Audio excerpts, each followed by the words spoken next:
स्वागत है आप सभी प्यारे व्यूअर्स का यूपीएससी समाधान एंड रिसर्च प्लेटफॉर्म पर। आज मैं पढ़ाने से पहले सबसे पहले आपको एक बात बताना चाहूँगा। जितने भी हमारे ऐसे व्यूअर्स हैं, जितने भी हमारे ऐसे अभ्यर्थी हैं, जिन्होंने अपने कई प्रयास किए और उनको सफलता नहीं मिली, जीवन से हार गए हैं। चलें अब कहीं और करियर बनाते हैं, यूपीएससी में सफलता नहीं मिलेगी, या जो भी आप अपने सपने देखे हैं उसके लिए प्रयास लंबे समय से करते आए और आपको सफलता नहीं मिली, आप उससे निराश हो गए हैं, तो आपको मैं एक पैगाम देना चाहूँगा। वो पैगाम हमारा है, ना ये जीत अंतिम, ना ये हार अंतिम। अगर आप असफल हो गए हैं अपने प्रयास में, तो वो असफल होने वाला प्रयास आपका अंतिम नहीं होना चाहिए। अगर आप जीत गए हैं, तो उस जीत को भी आपको आगे बढ़ा करके रखना चाहिए। ये जीत आपकी अंतिम जीत नहीं होनी चाहिए, नहीं तो इस समाज के लोग आपके उस जीत को आपके परिश्रम नहीं बल्कि उसे एक तुक्का कहेंगे। तुक्का लग गया और ये जीत गया। इसलिए आपको अपनी सफलता की श्रृंखलाओं को बढ़ाते रखना है, उसको आगे बढ़ाए रखना है। एक से के बाद एक, एक के बाद एक सफलताएं आपके पास आनी चाहिए। इसलिए किसी भी जीत को आप अपनी अंतिम जीत मत मानिए, और उस जीत की श्रृंखला को, उस सीरीज को आगे बढ़ाइए। जीत की श्रृंखलाएं आपकी श्रेणी में, आपके पास होनी चाहिए, आपकी झोली में होनी चाहिए। और अगर आप हार गए हैं, तो हार मानने की जरूरत नहीं है, क्योंकि वो कोई हार नहीं है। हारता तो वही है जो एक योद्धा होता है। तो सबसे पहली बात होती है योद्धा बनने की। अगर आपके भीतर योद्धा बनने का गुण है, तो आज हारे हैं तो कल जीतेंगे। निश्चित रूप से आपको जीत मिलेगी। प्रश्न तो ये खड़ा होता है कि आप योद्धा हैं या नहीं, और जो योद्धा है वो हारता भी है और जीतता भी है। इसलिए आपको जीत और हार की चिंता नहीं करना है, उसे अंतिम नहीं मानना है। उसके बाद की जो आगे की बात होती है, खड़े हो यार, संघर्ष करो जीवन में, और उसके बाद जो मिलने वाली चीज है उसका एक अपना अलग फल होता है। अंजाम दो, जिसके लिए अपने सपने देखे हैं अपनी खुली आंखों में, उसको अंजाम देने की जरूरत है। किसी के ऊपर दोष लगाने से कुछ नहीं होगा, कोई कुछ नहीं करने आएगा आपके लिए, सिर्फ आपके ऊपर दोषारोपण किया जाएगा। और एक समय ऐसा आएगा जब आप स्वयं अपने आप को दोषी मान लेंगे। इसलिए अपने आप को दोषी ठहराने से अच्छा है कि आप अपने युद्ध के लिए तैयार होइए। और ये युद्ध आपका अपने आप से, अपने स्वयं से होने वाला युद्ध होना चाहिए। आप दूसरों से अगर युद्ध करते हैं, तो दूसरों से करने वाले युद्ध को तो आप जीत सकते हैं, लेकिन अपने आप से लड़े गए युद्ध को आप हार जाएंगे। इसलिए कभी भी युद्ध अगर आप करने के लिए तैयार हुए हैं, तो वो युद्ध आपका आपसे स्वयं से होना चाहिए, और उसमें ही आपको सफलता पाना है। यही आपका ध्येय होना चाहिए। उसके बाद आप अपने जीवन में आगे बढ़ते जाइए, आपको कहीं कोई नहीं रोक सकता है। लेकिन सर्वप्रथम योद्धा बनो, यही मेरा कहना है। योद्धा ही बनना होगा अगर आपको सफल होना है। अगर जीत चाहिए तो योद्धा ही बनना होगा, कोई विकल्प नहीं है इसके अलावा। यही मेरा पैगाम है आप सभी यूपीएससी के अभ्यर्थियों के लिए। इसके अलावा जो यूपीएससी से अलग हमारे अभ्यर्थी हैं, जो अन्य प्रयासों में लगे हुए हैं, अन्य सपने अपनी आंखों में देखे हैं और लगातार उसके लिए प्रयास कर रहे हैं, चाहे आप बिजनेस करते हो, आप बिजनेसमैन हो, उसमें आपको असफलताएं मिली हो, या आप अन्य किसी कंपटीशन की तैयारी कर रहे हैं और उसमें आपको असफलताएं मिली हैं, तो याद रखिए, ये लाइन आपकी जीवन को एक ऊर्जा देती है, आपकी जीवन को तैयार कर देगी। कोई भी जीत आपकी अंतिम नहीं होनी चाहिए, कोई हार अंतिम नहीं होनी चाहिए। आपको हमेशा एक फाइटर के रूप में अपने आप को तैयार करके रखना चाहिए। यही पैगाम है हमारा आप सभी मेरे प्यारे व्यूअर्स के लिए। जीवन में हार नाम की चीज को कभी सोचना भी नहीं है। हार जाओ, मानता हूं हार जाओ, मगर दिमाग में नहीं लाना है कि हम हार गए हैं, दिल में नहीं लाना है कि हम हार गए हैं। हार नहीं, क्योंकि यही चीज आपको एक दिन विजेता के रूप में दुनिया के सामने खड़ा करेगा, और एक मिसाल बनेंगे जिससे दुनिया सीखेगी और आगे बढ़ेगी, आपको अपना दृष्टांत मानेगी। इसलिए याद रखिए, किसी भी लड़ाई को ना तो अंतिम मानिए, ना ही किसी फैसले को अंतिम मानिए। आपका फैसला आपको स्वयं करना है, उसके कर्ता धर्ता आप हैं, आपके सिवा कोई नहीं हो सकता है। ये अधिकार किसी और को ना देना है, ना किसी के पास होना चाहिए। ये आपका स्वयं का अधिकार है, आपको आगे बढ़ना चाहिए। ये पैगाम है हमारा आप सभी लोगों के लिए। आगे अब हम अपने विषय पर आते हैं। हमारा विषय जो था, हम कल चर्चा कर रहे थे अपने पास्ट में, हमने जो भारत के नामकरण को देखा। भारत के नामकरण के साथ-साथ हमने इंडिया जो शब्द आया, उसका जो प्रादुर्भाव हुआ, हमने उसको भी देखा। अब उसके बाद जो हमारी अगली बातें आती हैं, वो जो अगला बिंदु आता है, वो आता है मैन्युस्क्रिप्ट पर, जिस पर हम कल कुछ चर्चा भी कर रहे थे। मैन्युस्क्रिप्ट जो है, मैन्युस्क्रिप्ट कहते किसे हैं? तो मैनु जो शब्द बना हुआ है, ये लैटिन भाषा का शब्द है। लैटिन भाषा का शब्द है मैनु। मैनु का मीन्स होता है हाथ। मैनु का मतलब होता है हाथ, और स्क्रिप्ट का मतलब होता है लिखावट या लिखा जाना। तो ऐसे ग्रंथ, ऐसे पुस्तक या ऐसे कोई भी तथ्य जिनको हाथों से लिखा गया है, वो होती है मैन्युस्क्रिप्ट। और उसके बाद मैन्युस्क्रिप्ट, मैन्यू प्लस स्क्रिप्ट,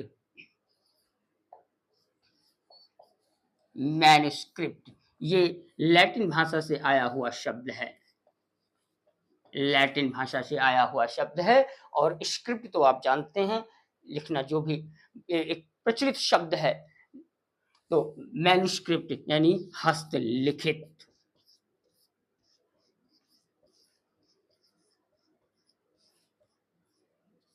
हस्तलिखित ऐसे तथ्य, ऐसे ग्रंथ जिनको हाथों से लिखा गया है, जिनकी छपाई नहीं की गई है, वो हस्तलिखित या मैन्युस्क्रिप्ट कहे जाते हैं। अब बात आती है मैन्युस्क्रिप्ट के अंदर लिखा क्या गया और उनकी भाषा क्या थी। तो अब इनके अंदर लिखा क्या गया, उनके अंदर जो चीजें लिखी गई, वो क्या लिखा गया? धार्मिक विश्वास, धार्मिक आस्था, यानी कि रिलीजियस बिलीफ को लिखा गया। रिलीजियस बिलीफ, धार्मिक आस्था।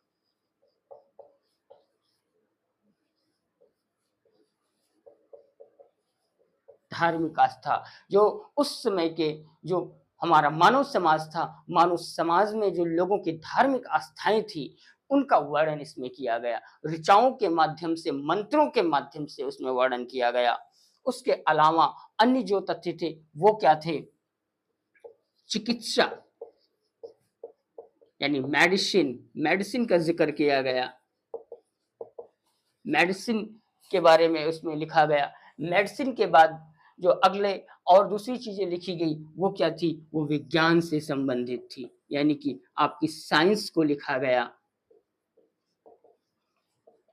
और यहाँ तक मेरा मानना है, व्यक्तिगत रूप से मैं कहता हूँ, हमारा कोई धर्म ग्रंथ नहीं है, बल्कि वो विज्ञान की वो उत्कृष्ट रचनाएं हैं, जिनको आज भी कितना भी विज्ञान विकसित क्यों ना हो जाए, लेकिन उसके 1% तक भी नहीं पहुंच पाया है। वो उत्कृष्ट रचना है विज्ञान की, लेकिन समय के अनुसार, परिवेश के अनुसार भाषा का अंतर होता है, और भाषा के अंतर की वजह से हम उसको धार्मिक ग्रंथ कहते हैं, जिनको धर्म के साथ जोड़ा गया। परिवेश वैसा था, परिवेश के अनुसार उसकी रचना की गई। उसको मानव के साथ किस तरीके से उसका रिदम बिठाया जाए, उसका तारतम्य बिठाया जाए, इसलिए उसको धार्मिक, धर्म को बीच में ला करके और उसकी रचना की गई, जिसमें मंत्रों और ऋचाओं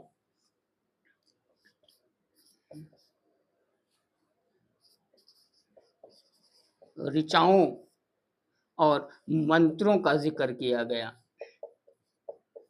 मंत्रों को लिखा गया। इसके बाद और क्या चीज लिखी गई? इसके बाद इसमें जो लिखा गया, वो स्पेशली मंत्रों, ऋचाओं, विज्ञान, चिकित्सा, धार्मिक आस्था, और इसके अलावा जो अन्य बातें इसमें लिखी गई, वो क्या थी? इन सबसे अधिक उच्च करके बाद में आगे चल करके इसमें तंत्र मंत्रों के साथ-साथ जो है, तंत्रों को भी जोड़ा गया। तंत्रों को भी जोड़ा गया, तंत्रों को भी जोड़ा गया। तो इस तरीके से यह इतनी चीज़ों की रचना की गई, इतनी विषयों को हमारे जो है धार्मिक ग्रंथों में उल्लेख किया गया। अब इसके बाद जो अगला बिंदु आता है, अगला बिंदु क्या है? अगला बिंदु ये आता है कि इन ग्रंथों की भाषा क्या थी?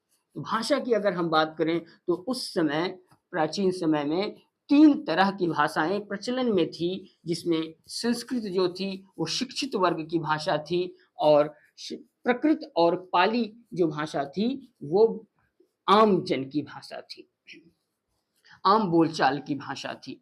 संस्कृत भाषा से बाद में आगे बढ़ करके प्राकृत और पाली ने भी अपना समाज में एक महत्वपूर्ण स्थान बनाया। लेकिन सबसे पहले देखिए जो भाषा थी, तो भाषा क्या थी? भाषा 3 प्रमुख भाषाएँ थी। 3 प्रमुख भाषाएँ थी, जिसमें पहली भाषा जो थी आपकी वो थी संस्कृत।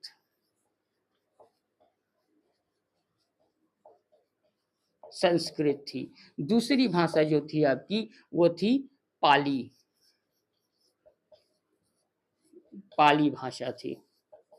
और जो तीसरी भाषा थी वो थी प्राकृत भाषा। प्राकृत भाषा। प्राकृत भाषा।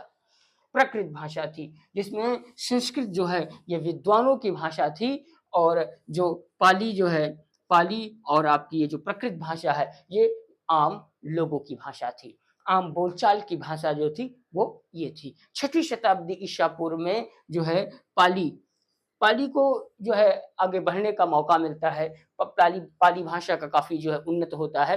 उन्नत क्यों होता है? क्योंकि महात्मा बुद्ध का जो काल है वो 6वीं शताब्दी ईसा पूर्व है और महात्मा बुद्ध ने अब ज्ञान प्राप्ति के बाद अपने जो उपदेश दिए वह पाली भाषा में दिए। उन्होंने संस्कृत भाषा के बजाय आम जनमानस की भाषा को अपने जीवन में अपनाया, इसलिए आगे चल कर के पाली भाषा एक उन्नत रूप में दिखाई देती है और आम जनमानस से अब ये भाषा उठ कर के दरबारों तक भी पहुँच जाती है। उसके बाद प्रकृत की जो बात आती है, प्रकृत की भाषा जो है ये कब जो है विकसित होती है, कब ये अपने आम जनमानस से ऊपर उठ कर के जो है राज दरबार तक पहुँचती है। जब इसको महावीर ने अपने जीवन में, अपने प्रवचन में इस भाषा को शामिल किया, तो इस भाषा का जो विशेष संबंध होता है, वो महात्मा बुद्ध से होता है। महात्मा बुद्ध से होता है और प्रकृत भाषा का जो संबंध होता है, ये महावीर स्वामी से होता है। महावीर स्वामी, जो जैन धर्म के तीर्थंकर थे। उनका उनसे होता है। तो इन दोनों लोगों ने पाली और प्राकृत को भी संस्कृत के बराबर दर्जा प्रदान कराया। ये बात हो गई भाषा की। अब इसके बाद इनकी जो बात हम करते हैं, ये मोनेस्ट्रीज़ में आपको देखने को मिल जाती हैं जो मैन्युस्क्रिप्ट्स हैं हमारी। मैंने आपको कल ये भी बताया था कि जो है हमारे देश में बहुत सारे आक्रमण हुए। आक्रमण में बहुत हमारे जो है धर्म ग्रंथों को नष्ट करने का प्रयास किया गया। आम जो पब्लिक थी, जो जनता थी, उनका तो जो उनके ऊपर प्रभाव डाला गया, जो उनकी जनहानि जो हुई भारतीय समाज में, वो तो हुई ही हुई। धन की जो हानि हुई, वह भी एक अलग है, मैटर है। मगर इन सब के साथ में जो हमारे धार्मिक स्रोत थे, हमारी जो ग्रंथ थे, उनका भी बहुत बड़े पैमाने पर हानि किया गया। बहुत बड़े पैमाने पर उनका हानि किया गया। मगर इन सब के बावजूद जो सुरक्षित रह गई किसी भी कारण से, वो आज जो है संपूर्णानंद विश्वविद्यालय बनारस का जो है, उसके बाद काशी हिंदू विश्वविद्यालय बनारस या वाराणसी, इसके अलावा जो और ऐसे जो बड़ी-बड़ी यूनिवर्सिटीज़ हैं, वहाँ जो शोध संस्थान हैं, वहाँ या मोनेस्ट्रीज़ में आपको देखने को बड़े ही आसानी से मिल जाएँगी। इसके बाद की जो बात आती है, ये जो हमारे मैन्युस्क्रिप्ट थे, मैन्युस्क्रिप्ट को लिखा किस पर गया? तो जो है मैन्युस्क्रिप्ट को लिखा गया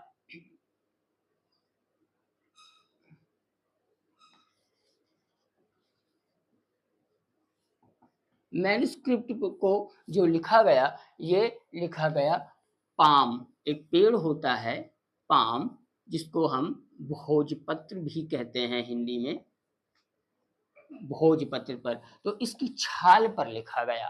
पाम के छाल पर लिखा गया जो है, और ये आज भी सुरक्षित है, लंबे समय तक चलने वाला जो है ये पेड़ होता है, इसकी छाल भी उसी तरह से मजबूत होती है। तो जो पाम थे, इसके छाल पर लिखा गया और इसी को भोजपत्र कहा गया। इसके बाद इनकी जो रचनाएँ की गई, ये बहुत पुराने समय में की गई, आज के हज़ारों वर्ष पहले इनकी रचनाएँ हैं। और अब उसके बाद जो है रचनाएँ हैं, और इनके अलावा जो है इसमें एक और भाषा का उल्लेख होता है जिसका ज़िक्र हमने यहाँ पर नहीं किया है। तमिल भाषा भी इसमें एक अपना महत्वपूर्ण स्थान रखती है, तमिल। लेकिन तमिल भाषा का जो क्षेत्र था, वह सीमित था। सीमित क्यों था? क्योंकि यह दक्षिण भारत के एक विशेष क्षेत्र में ही बोली जाती है, और उस समय भी यह थी, जो है। तो इसलिए जो है तमिल भाषा में भी लिखा गया। इसके बाद जो हमारा अगला पॉइंट आता है, मैन्युस्क्रिप्ट के बाद इंस्क्रिप्शंस भी हमको मिलते हैं। ये भी एक स्रोत के रूप में है जिनसे हमें अपने पास्ट की जानकारी मिलती है। तो जो मैन इंस्क्रिप्शंस हैं, अब इंस्क्रिप्शंस के लिए जो चीज़ें प्रयोग में लाई गई, वो क्या थे? तो उसमें सबसे पहली चीज़ जो थी, वो थे हार्ड स्टोन। हार्ड स्टोन को का इस्तेमाल किया गया, या फिर मेटल का इस्तेमाल किया गया। मैन्युस्क्रिप्ट के बाद जो अगला पॉइंट आता है आपका जानकारी के लिए, वो आता है इंस्क्रिप्ट या इंस्क्रिप्शंस आप कह सकते हैं। इंस्क्रिप्शंस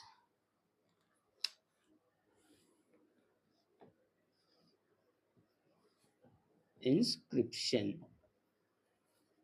ये अब इंस्क्रिप्शंस जो थे, इनको लिखा गया किस पर?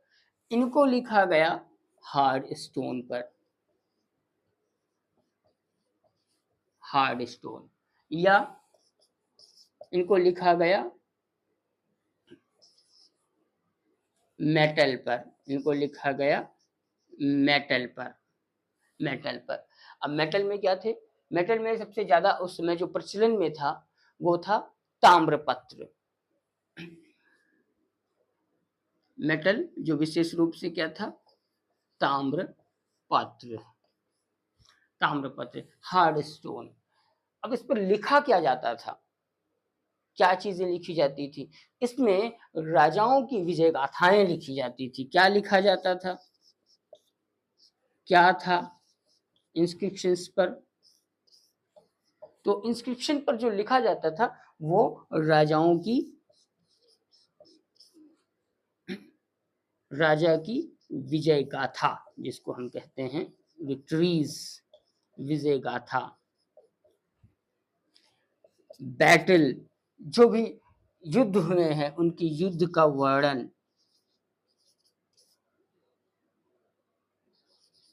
युद्धों का वर्णन। इसके अलावा युद्धों का वर्णन, इसके अलावा जो अगली चीज, राजा जो भी सूचनाएं अपनी प्रजा तक पहुंचाना चाहते थे, या कोई ऐसी परंपरा या कोई ऐसे नियम कानून बनाए गए जो राजा आम जन तक पहुंचाना चाहता था, तो वहां पर भी इंस्क्रिप्शन का प्रयोग करता था। सूचना का प्रसार। सूचना का प्रसार। सूचना के प्रसार के लिए भी राजा इंस्क्रिप्शन का प्रयोग करते थे। इसमें आपको बताएं, जो हमारी प्रयाग प्रशस्ति है, प्रयाग प्रशस्ति का बहुत ही उल्लेख होता है। प्रयाग प्रशस्ति जो है, सारे प्रशस्तियों में मशहूर प्रशस्ति में है। प्रशस्ति का मतलब होता है प्रशंसा। तो उसमें राजा की प्रशंसा की गई है, उसका कवि जो है, उसका लेखक जो है करता है। तो इस तरीके से हर एक अपने जो राज दरबारी होते थे, राजा के जो कवि होते थे, अपने जो उनके लेखक होते थे, उनके इतिहासकार होते थे, वो अपने राजाओं की विजय गाथाओं का वर्णन करते थे, उनके युद्धों का वर्णन करते थे। राजा के द्वारा दी गई सूचनाओं को उनके कर्मचारी पत्थरों पर या ताम्र पत्रों पर लिख करके उसको आम जन तक पहुंचाने के लिए उनको समाज में रास्ते पर या कोई ऐसे जो भी स्थान होते थे जहां पर ज्यादा भीड़ इकट्ठा होती थी, वहां पर उसको लगाते थे। तो इस प्रकार से हमारे सामने इंस्क्रिप्शन भी स्रोत के रूप में सामने आया है, जिससे हमें अपने अतीत की जानकारी प्राप्त होती है। इसके बाद जो है अब अगर हम देखें तो इन सभी का जो सार है, ये अध्याय आज यहाँ पर ही खत्म होता है। ये आपका पहला चैप्टर खत्म हो रहा है क्लास 6 की एनसीईआरटी बुक जो आवर पास्ट है, यानी हमारे अतीत का पहला पार्ट आपका यहाँ पर एंड होता है।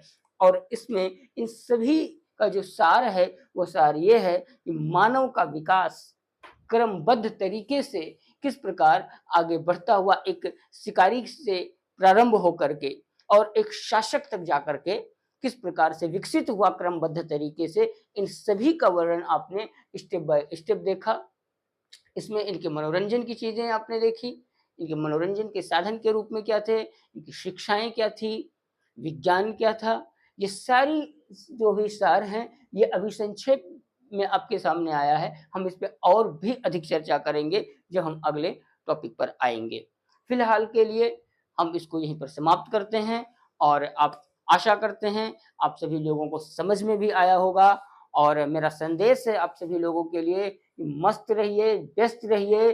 और एक अंतिम बार मैं आपसे फिर कहना चाहूँगा, अगर आपने हार मान ली है तो अपने मन से इस बात को निकालिए और एक प्रयास पुनः कीजिए, आप ज़रूर सफल होंगे। बहुत-बहुत धन्यवाद।